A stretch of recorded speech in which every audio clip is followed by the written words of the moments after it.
obviamente la indemnidad, porque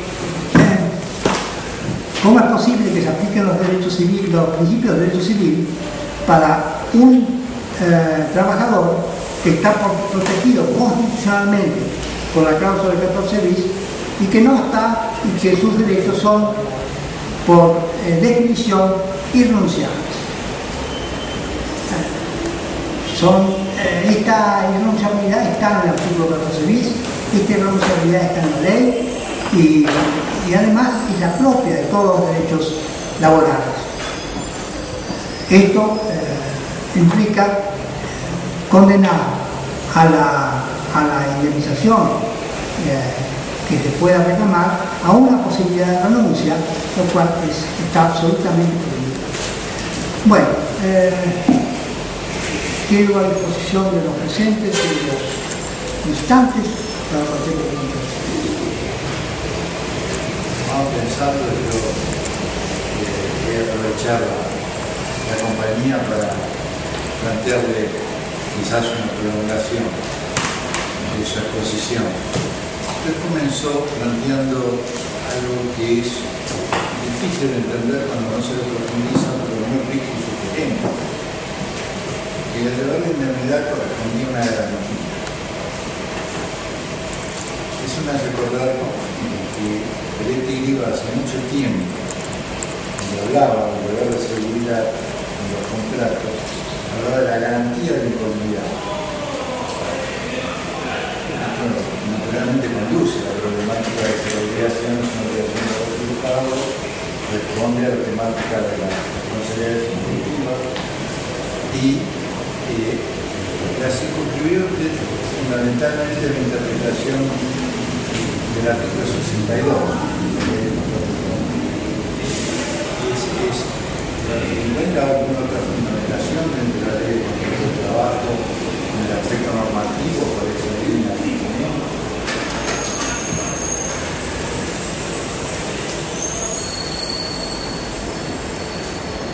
Bueno, yo creo que hay que engarzar las normas legales con las normas constitucionales, que el contrato, el 62, que establece las cláusulas implícitas, pero también engarzando las cláusulas legales que están referidas a la dignidad del trabajo con la cláusula constitucional y con la interpretación que hace la Corte de que la dignidad significa que el trato sea justo y en el caso justicia es reconocimiento de la indemnidad del trabajador, creo que se puede llegar a una elaboración perfectamente aceptable entre los ámbitos. ¿Hay preguntas de los colegios? No hay preguntas en este momento. El doctor May pide intervención. También miembro de la sección de Derecho del Trabajo, conocido como abogado laboralista, ex juez de trabajo y docente universitario.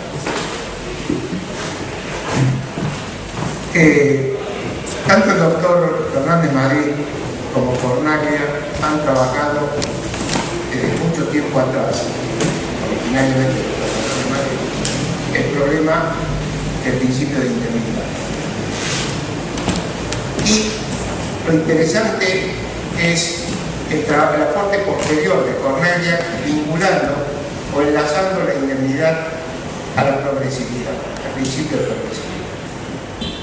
Digo esto porque habría que plantearse como interrogante si la opción con renuncia, si el descalabro de la laboralización del enfoque jurídico para la reparación del daño y la de laboralización procesal, que significa sacarlo de su fuente natural a un conflicto que es estrictamente y ontológicamente laboral, no afecta, además del principio de indemnidad, el principio de progresividad, para plantear la inconstitucionalidad de esta reforma. Y quiero agregar simplemente que hay una visión interesante sobre el sentido que tiene la progresividad desde una perspectiva de la repolitización de la problemática del derecho del trabajo. Repolitización en el sentido de política social. Sartre sostiene que la progresividad y su piso mínimo, la irregresividad, es inmanente a la historia y a la razón de ser del derecho del trabajo. En tanto significa que, más allá de su característica transaccional que pueda tener en cada coyuntura, en tanto que los trabajadores han reconocido finalmente y en función histórica al Estado como un órgano de equilibrio, el Estado se ha comprometido en esa mesa de la historia, dice Sartre, a señalar un claro lineamiento de avance que tienda fundamentalmente a disminuir la brecha de la desigualdad con todo.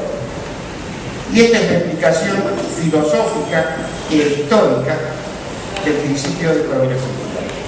Frente a eso yo hago la pregunta concreta, si además no puede plantearse la violación de este principio de progresividad y si este principio de progresividad que surge de normas internacionales, que está en el artículo 39 de la Constitución de la Provincia de Buenos Aires, que está en el orden internacional en la Constitución venezolana, no significa una valla a esta reformulación tan grave.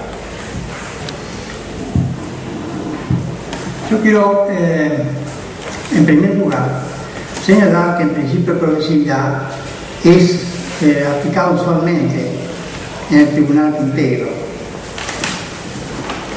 que la Corte lo ha recogido y lo ha expresado.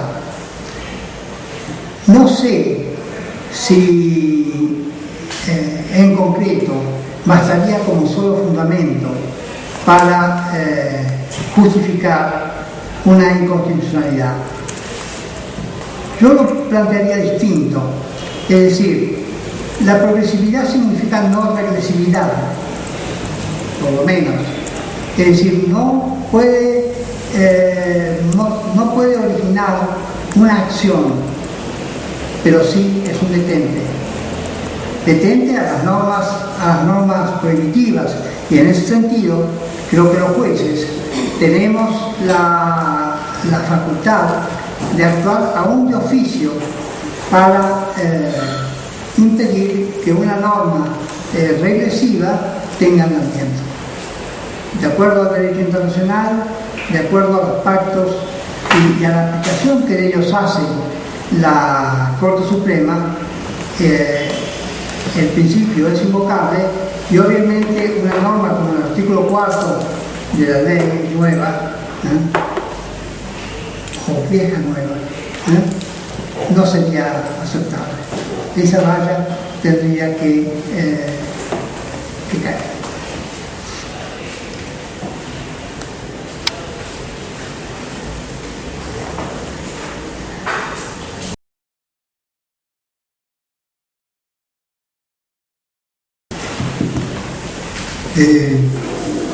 Yo quería, previamente mencionar que me parece muy importante y trascendental esta reunión del día de la fecha. Seguramente el doctor Cornaglia va a coincidir conmigo, porque estas expresiones del doctor Fernández Madrid, el sinónimo del derecho del trabajo en la Argentina, explayándose sobre el principio de indemnidad y afirmando claramente que esto implica ausencia total de daño para el trabajador que sufre el infortunio, me parece que es central.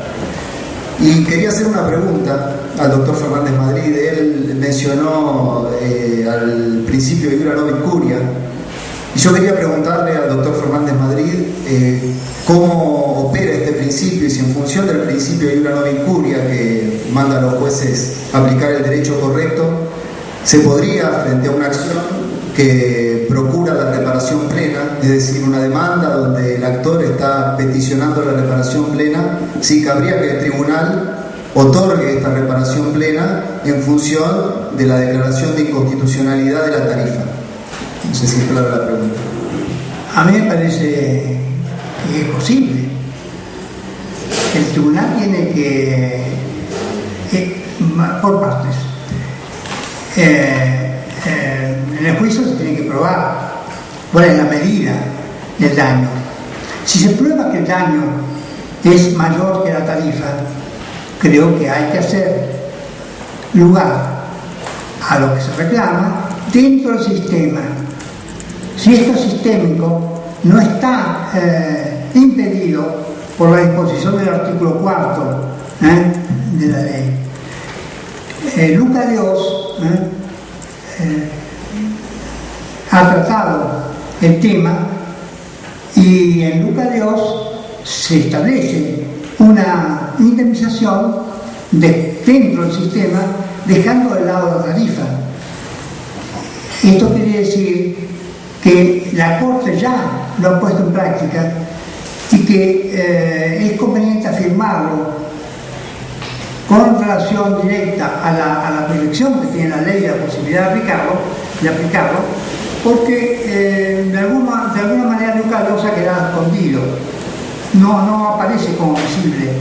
Sin embargo, yo creo que los razonamientos de Luca Dios y los de Ascua, que tienen la misma importancia, uno se refiere al sistema de la 1988 y el otro al sistema de la ley de riesgo de trabajo, pero los argumentos que se dan en uno y otro caso llevan a decir que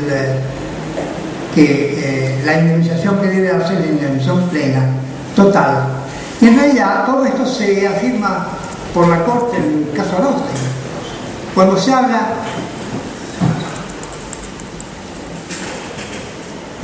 habla de una indemnización justa, indemnización justa es indemnización plena. Cuando se habla de una indemnización justa, lo que se está diciendo es que hay que cubrir todos y cada uno de los ítems del cual el trabajador ha sido privado. Un daño físico, un daño moral, un daño social. Son las tres aspectos del daño que naturalmente una tarifa no lo cubre. Una tarifa es uniforme y que saliendo de esa uniformidad hay que probar, y esto no está dentro. Esto significa que la tarifa en Ascua quedó apartada y que en Luca Dios también quedó apartada, y que de ahí que la Corte en realidad ya ha fallado esto. No sé si lo ha fallado con la clara noción de lo que había decidido, porque en la trascendencia de estos dos casos es importante, yo diría que enorme, mayúscula, para emplear una palabra de la Corte.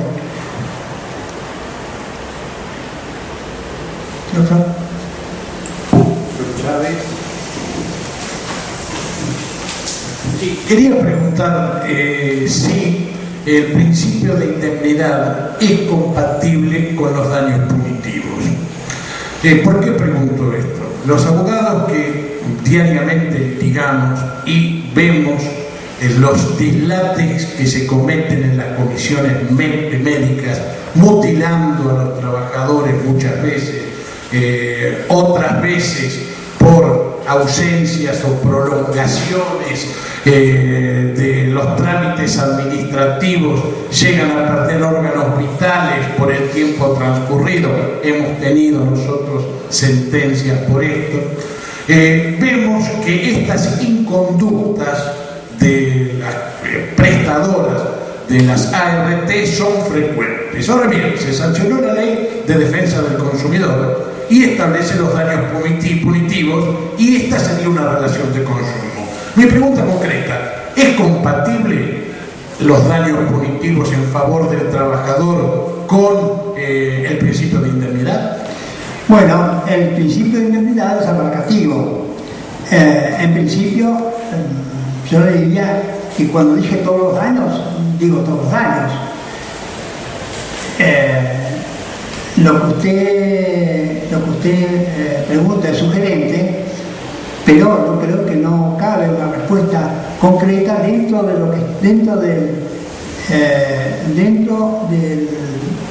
la temática que nosotros estamos tratando. Es decir, ¿cómo lo trataría usted? Nosotros en la demanda, concretamente, tenemos casos concretos. Sí, sí. Por ejemplo, los meniscos, una operación de meniscos, las ART mutilan a los trabajadores. ¿Por qué? ¿Las ART? Mutilan a los trabajadores. Sí. ¿Por qué los mutilan? Tenemos que los meniscos pueden ser suturados mediante el implante de arpones. Nosotros cuando planteamos nuestra demanda, lo primero que hacemos es plantear que se debe dar el consentimiento informado. ¿Qué es el consentimiento informado? Las alternativas que la ciencia médica propone para la enfermedad. O sea, que el trabajador es el único dueño de su cuerpo y el único que tiene que decidir cuál es la técnica aplicable. Ahora bien, la ART siempre extirpa los meniscos. ¿Por qué? Porque los arpones en el mercado cuestan 4.500 pesos. Y esta es una conducta recurrente de la ART. Entonces nosotros, cuando hacemos la demanda, planteamos consentimiento informado que le deben dar, el trabajador debe optar, y no opta el trabajador. El que opta o lo que prima es el principio economicista de la ART. Entonces nosotros planteamos en la demanda daños punitivos. ¿Para qué? Para que esta inconducta de la ART le apliquen una soberana multa para que de una vez por todas dejen de incurrir en estas actitudes. Yo creo que esto merece alguna reflexión, en el sentido de que la indemnidad, que es también obtener la rehabilitación plena, no hablamos ya de una indemnización, estamos hablando de qué tiene que hacer el trabajador para recuperarse de la mejor manera posible. Esta recuperación tiene que realizarse con las técnicas, con los medios más adecuados. Usted está hablando de un tratamiento inadecuado. Bueno, el tratamiento inadecuado tendría que motivar una sanción, pero el tema es si esto se puede laboralizar o no.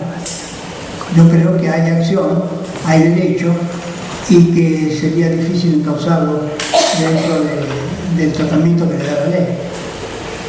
Pero por fuera del sistema, porque la demanda... Por fuera del sistema no hay ninguna duda. No hay ninguna duda. Que serían totalmente compatibles los daños punitivos sí. a favor del trabajador con el principio de Yo creo que sí. Perfecto, muchas gracias. Yo quería hacer una pregunta al doctor Cornaglia y al doctor Fernández Madrid. Me gustaría que hicieran una reflexión, primero, bueno, cualquiera de los dos, acerca de si es compatible que las operadoras del resarcimiento y de la recuperación de la salud y de la integridad psicofísica de los trabajadores sean empresas con fines de lucro. Bueno,